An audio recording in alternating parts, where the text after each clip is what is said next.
Hello friends, स्वागत है आप लोगों का हमारे यूट्यूब चैनल शेखर मैथ्स वाला में। जैसा कि आप लोग जानते हैं कि हमारे चैनल के द्वारा जो है सो क्लास 12 मैथ की जो तैयारी कराई जाती है उसमें सबसे पहले इनवर्स ट्रिग्नोमेट्री का ऑब्जेक्टिव क्वेश्चन मैं अपने चैनल के द्वारा लेकर आया हूँ। तो चलिए हम लोग इनवर्स ट्रिग्नोमेट्री फंक्शन का ऑब्जेक्टिव क्वेश्चन आप लोगों के सामने प्रस्तुत करता हूँ। सबसे फर्स्ट जो मेरा क्वेश्चन है वो क्वेश्चन है find the value of sine inverse √3/2। इसका वैल्यू पूछ रहा है। तो ऐसा क्वेश्चन के लिए हम लोग करते क्या है, इसको सबसे पहले देखा जाए तो इसको मैं लेट कर लेता हूँ। साइन इनवर्स -√3/2 बराबर इसको x माना। अब होता क्या है कि इधर x को यदि मैं इधर लाऊं तो इसका इनवर्स ख़त्म और √3/2 जो है सो दायां वही पहुंच गया। अब इसको मैं देखता हूँ साइन x √3/2 साइन के 60 डिग्री में होता है। माइनस साइन 60 बराबर √3/2। साइन x बराबर इसको मैं ऐसे लिख सकता हूँ कि साइन -60। एक थ्योरी था हम लोग के पास कि माइनस साइन x यदि रहे तो उसको हम लोग लिखते हैं साइन -x।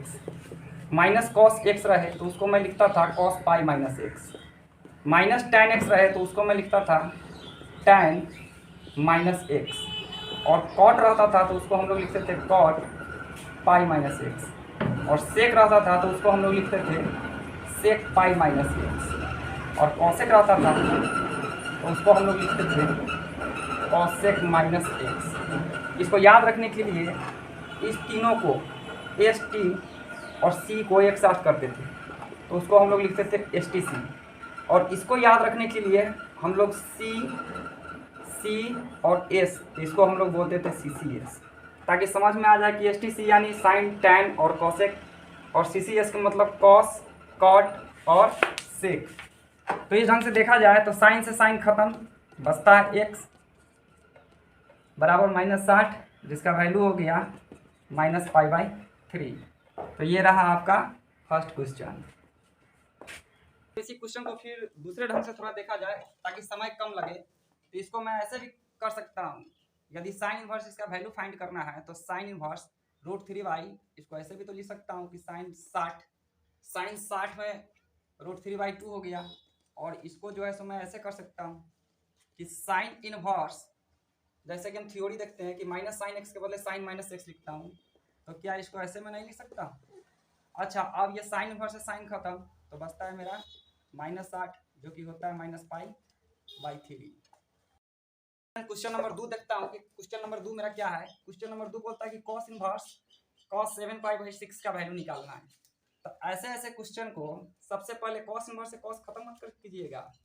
यहाँ पर कॉस इनवर्स कॉस पाई का वैल्यू डाल दिया मैंने 180 बट्टा में हो गया 6। कॉस इनवर्स कॉस, अगर इसको मैं काटूँ 30 छक 180 7 3 21 210। अब ये सबसे पहले कॉस के रेंज से बाहर है। कॉस का जो रेंज है मेरा वो 0 से लेकर 180 तक का रेंज है, जबकि यहाँ पर 210 है।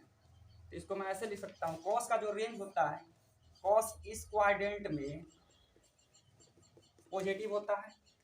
इसमें साइन से लेकर साइन टू कॉसेक सारे के सारे पॉजिटिव। इसमें साइन और कॉसेक ओनली पॉजिटिव। और इसमें टैन और कॉट ये दोनों पॉजिटिव। यहाँ पर 0 से लेकर 90 तक के जो क्वाड्रेंट है फर्स्ट क्वाड्रेंट उसमें साइन और कॉसेक पॉजिटिव। 90 से लेकर 180 तक का जो क्वाड्रेंट है सेकेंड क्वाड्रेंट इसमें जो है साइन कॉसेक पॉजिटिव। और ये थर्ड क्वाड्रेंट में 80 से 180 से 270 तक थर्ड क्वाड्रेंट और 270 से 360 तक फोर्थ क्वाड्रेंट। तो मैं देखता हूँ कि फोर्थ क्वाड्रेंट में कॉस पॉजिटिव है और कॉस के टर्म में ही रहना चाहिए ताकि कॉस इनवर्स से कॉस खत्म हो जाए। तो सबसे पहले ये कॉस के टर्म में रखने के लिए और रेंज में लाने के लिए 360 में से यदि मैं 210 को घटा दूं तो 150 बचता है। इसको मैं ऐसे लिख सकता हूँ कॉस 360 माइनस का 150, ये आया रेंज में। अब हम लोग क्या पढ़े हुए थे, हम लोग पढ़े हुए थे कि कॉस 360 माइनस थीटा बराबर कॉस थीटा। तो कॉस थीटा का स्थान पर आ गया 150। अच्छा, अब ये 150 यानी कि 0 से लेके 180 तक का जो रेंज है कॉस का, ये 150 0 से 180 के बीच में आ रहा है। इसका मतलब है कि कॉस इनवर्स से कॉस खत्म, बचता है मेरा 150। अब इसको स्टैंडर्ड फॉर्म में आंसर दिया जाता है, तो 150 को रेडियन में बदलने के लिए 5/180 से गुना कर लीजिए। 3 पंचे और 5 तिहाई, ये हो गया 6 तिहाई, ये हो गया मेरा 5π/6। तो क्वेश्चन नंबर 3 को देखता हूँ। क्वेश्चन नंबर 3 क्या है? सबसे पहले यहाँ पर मेरे को वैल्यू निकालने के लिए दिए हुआ है sine inverse sine 2π/3। Sine inverse sine तो खत्म हो जाएगा, लेकिन सबसे पहले ये देखना है कि मेरे रेंज में है या नहीं। साइन इनवर्स साइन 2π यानी 180/3। अच्छा, साइन इनवर्स साइन ये कट के हुआ 60, 60 दूना 120। अब सबसे पहले साइन का जो रेंज होता है वो -π/2 से π/2 होता है, तो ये तो ऊपर है, 90 से ऊपर है। तो इसको रेंज में लाने के लिए सबसे पहले 21 क्वाड्रेंट में है, सेकेंड क्वाड्रेंट में। सेकेंड क्वाड्रेंट में अगर मैं लिखूँ 180 - 60, तो क्या ये 120 के बराबर नहीं होगा? अच्छा, अब इसको मैं ऐसे लिखता हूँ, sine inverse sine 180 degree minus theta बराबर sine theta, not changing. Sine inverse sine खत्म, ये हो गया मेरा 60 को मैं लिख सकता हूँ π/3। ये रहा। तो क्वेश्चन नंबर 4 देखता हूँ। क्वेश्चन नंबर 4 मेरा क्या है? कॉस इनवर्स कॉस 5π/4, इसका वैल्यू निकालना है। अच्छा, सबसे पहले कॉस इनवर्स कॉस 5 × 180/4, इसको अगर मैं काटूँ तो ये हो गया 45। कॉस इनवर्स कॉस 45 पंचे हो गया 225। अब कॉस जो है सो अपने रेंज से बाहर है, तो कॉस जो है सो फोर्थ क्वाड्रेंट में, फोर्थ क्वाड्रेंट 270 से 360, तो 360 से अगर मैं पीछे आऊँ तब तो 225 मिलेगा। तो इसमें से अगर मैं 225 को घटाऊँ तो ये हो गया मेरा 135। तो इसको मैं ऐसे लिख सकता हूँ कि कॉस इनवर्स कॉस 360 - 135 बराबर हो गया 225 के। अच्छा, कॉस इनवर्स ये हो गया कॉस 360 - थीटा बराबर कॉस थीटा। अब ये रेंज में आ गया, कॉस से कॉस खत्म, बच गया 135, जो कि आंसर होता है 3π/4। ये रहा आपका ऑप्शन। आइए दोस्तों, तो क्वेश्चन नंबर 5 को देखता हूँ कि क्वेश्चन नंबर 5 मेरा क्या बोल रहा है। ये जितना भी क्वेश्चन है ये सारा ऑब्जेक्टिव काफ़ी इम्पोर्टेंट है। आप क्वेश्चन बैंक जब उलटिएगा तो आपसे एक भी ऐसा क्वेश्चन नहीं हो ऑब्जेक्टिव का जो आपसे न बने, इस ढंग से ये तैयार किया गया है। सबसे पहले आप यहाँ पर देखिए साइन और यहाँ पर कॉट है, तो इस साइन को हटाने के लिए यहाँ पर मेरा कॉट होना चाहिए, साइन होना चाहिए। साइन इन्वर्स यदि होता है तो साइन से साइन इन्वर्स खत्म हो जाएगा। ये इन्वर्स ट्रिग्नोमेट्री का प्रॉपर्टी है। तो सबसे पहले अगर मैं इसको लेट कर लूँ, कि कॉट इन्वर्स x बराबर y मान लूँ, तो इसको मैं ऐसे लिख सकता हूँ कि अगर y इधर आता है तो x जो है सो y का स्थान पर पहुँच गया, यानी कॉट y बराबर x, कुछ नहीं तो मैं बट्टे का 1 डाल दूँ। अब कॉट का जो PVH के फॉर्म में फार्मूला होता है वो मेरा होता है b/p, तो b मेरा होता है x और p मेरा होता है 1, घट रहा है मेरा h का फार्मूला होता है p का स्क्वायर जोड़ b का स्क्वायर। यदि मैं अब यहाँ पर साइन लाने के लिए सबसे पहले मेरे को साइन y निकालना होगा। साइन होता है मेरा p/h, p और h की जगह पर आ गया 1 + x²। फिर मैं इसको इधर लाऊं तो इन्वर्स नहीं लगा हुआ है तो इन्वर्स लग जाएगा, 1/1 + x² बराबर y। अब देखता हूँ दोनों का RHS एक दूसरे के इक्वल है, इसका मतलब LHS एक दूसरे के इक्वल होगा। तो इसको मैं लिख सकता हूँ कि कॉट इन्वर्स x जो है वो साइन इन्वर्स 1/√1 + x² के बराबर होगा। अब सबसे पहले यहाँ पर प्रश्न में चलता हूँ कि ये दिए हुआ है साइन कॉट इन्वर्स x, इसका वैल्यू खोज रहा है, इसी का वैल्यू खोज रहा है। तो इसको मैं ऐसे लिख सकता हूँ कि साइन और कॉट इन्वर्स x बराबर मेरा शो कर रहा है साइन इन्वर्स 1/√1 + x²। अब यहाँ देखता हूँ साइन से साइन इन्वर्स खत्म, तो मेरा बच रहा है 1 + √1 + x²। ये रहा मेरा आंसर। ये फ्रेंड्स, तो क्वेश्चन नंबर 6 देखता हूँ कि मेरा 6 क्या है। क्वेश्चन नंबर 6 है tan cos इन्वर्स x का वैल्यू खोज रहा है। सबसे पहले देखिए यहाँ पर पीछे हमको देखना है कि पीछे अगर tan लगा हुआ है तो ये कोस्ट में मेरा tan ही होना चाहिए। तो यहाँ पर तो cos इन्वर्स x है, तो इसको मेरे को tan बनाना है। तो सबसे पहले लेट कर लीजिए कि cos इनवर्स x को यदि मैं y मान लूँ, इस y को मैं इधर लाऊं तो इनवर्स ख़त्म और x पहुंच गया y की जगह, और यहाँ पर कुछ नहीं तो बटा 1 डाल दीजिए। अब cos y फार्मूला होता है b बटे h, b का जो वैल्यू है वो मेरा x है और h का वैल्यू 1 है। आपका घट रहा है p का जो फार्मूला होता है वो होता है कर्ण के स्क्वायर माइनस आधार का स्क्वायर, यानी h square minus b square. अच्छा, अब यहाँ पर तो मेरे को tan चाहिए, तो सबसे पहले tan एंगल मेरा y है तो tan y निकाल लीजिए। फार्मूला है p बटे b, p बटे b, b की जगह पहुँच गया x। अब यदि मैं इसको इधर खींच लूँ तो इसमें इन्वर्स आ जाएगा, क्यों? क्योंकि इधर इन्वर्स नहीं है, तो जिधर नहीं है उधर लगेगा, जिधर है उधर हटेगा एंगल साइड होने पर। तो ये हो गया 1 माइनस एक्स स्क्वायर बट्टा का x बराबर y। अब देखता हूँ दोनों का RHS बराबर है, इसका क्या मतलब कि दोनों का LHS बराबर होगा। इसका मतलब है कि cos इनवर्स x जो है और tan inverse root under 1 minus x square by x के बराबर होगा। प्रश्न में आता हूँ। प्रश्न है कि tan cos इनवर्स x का वैल्यू ये खोज रहा है। तो ये हो गया मेरा tan cos इनवर्स x बराबर मेरा दिए हुआ है tan inverse root under 1 minus x square बट्टे x। tan इनवर्स से tan खत्म, बच गया root under 1 minus x square by x। ये हुआ आपका आंसर। फ्रेंड्स, तो अभी जितना टाइप के मैंने क्वेश्चन बताया उतना टाइप के क्वेश्चन आप कर सकते हैं। अगर उस टाइप के क्वेश्चन आपको मिलता है तो आप आसानी से कर सकते हैं। अब चलिए थोड़ा क्वेश्चन का कैटेगरी थोड़ा चेंज करते हैं। अब यहाँ पर क्वेश्चन दिए हुआ है कि if cos inverse 1 by x बराबर थीटा है तो tan थीटा का वैल्यू खोज रहा है। तो इसको मैं ऐसे लिख सकता हूँ कि चूँकि cos इनवर्स 1 बाई एक्स ये तो मेरे को दिए हुआ है। अच्छा, ये cos थीटा को अगर मैं इधर लाऊं तो इन्वर्स खत्म और 1 बाई एक्स पहुँच गया थीटा की जगह, ये पहुँच गया इधर। अच्छा, cos थीटा फार्मूला क्या होता है b बटे h, तो b की जगह हो गया मेरा 1 और h की जगह हो गया मेरा x। निकालना है मेरे को p, क्योंकि tan थीटा के लिए मेरे को p बाई b की जरूरत पड़ेगा, तो p तो मेरे को चाहिए। p फार्मूला होता है कर्ण के स्क्वायर माइनस आधार के स्क्वायर, इसीलिए tan थीटा बराबर tan थीटा हो गया मेरा p बटे b, p हो गया root under x square minus 1 और b हो गया 1। नीचे का एक का कोई वैल्यू है नहीं, इसलिए tan थीटा हो गया root under x square minus का 1। ये रहा आपका आंसर। आइए फ्रेंड्स, तो क्वेश्चन नंबर 8 को देखता हूँ। क्वेश्चन नंबर 8 मेरा क्या है, यहाँ पर a का वैल्यू दिए हुआ है, a बराबर दिए हुआ है मेरा tan इनवर्स x और साइन 2a खोजता है। एंगल में मेरा a दिए हुआ है, एंगल a है। इसका मतलब है कि x के जगह यदि मैं a को लाऊं तो क्या हो जाएगा, ये हो जाएगा tan a बराबर हो गया x और इसका इन्वर्स हो गया ख़त्म।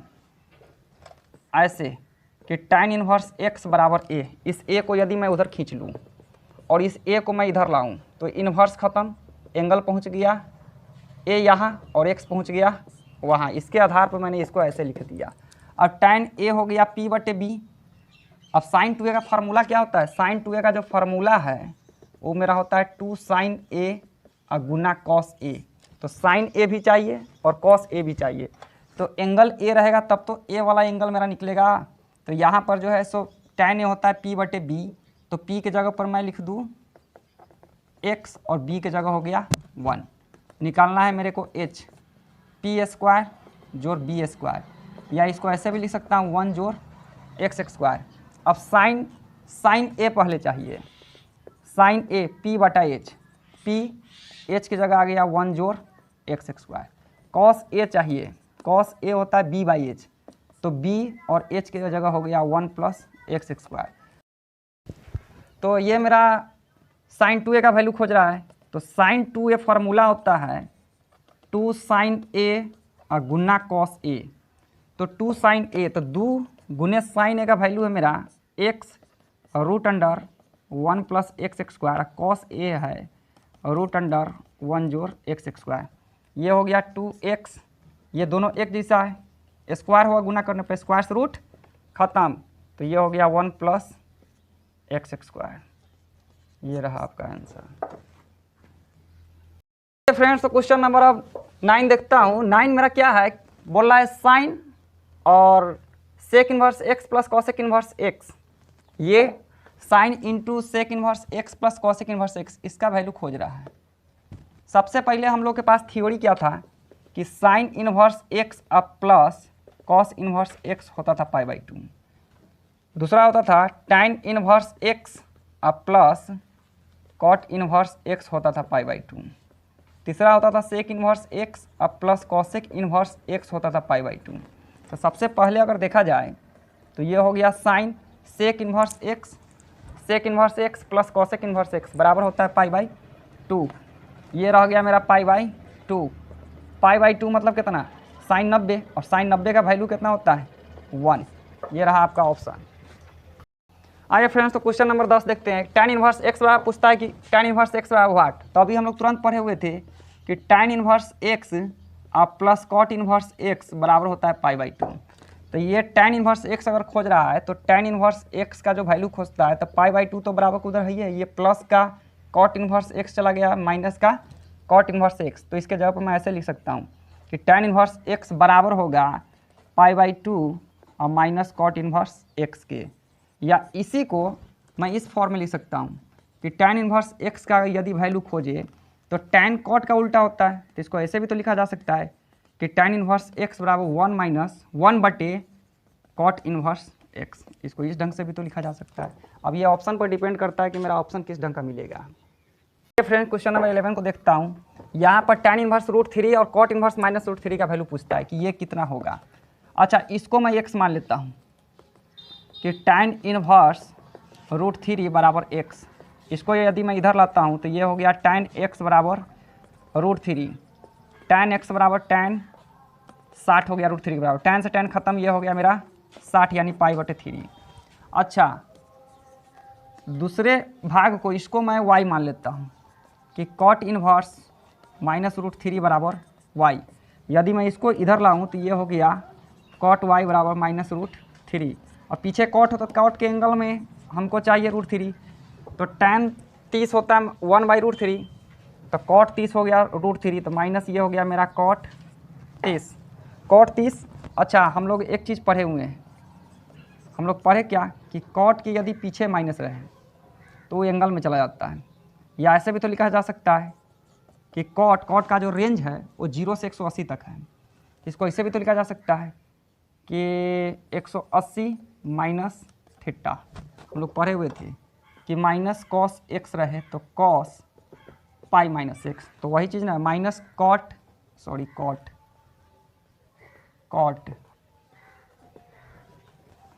पाई माइनस एक्स हुआ था। पाई 180 हो गया और एक्स जगह पर मेरा 30 है।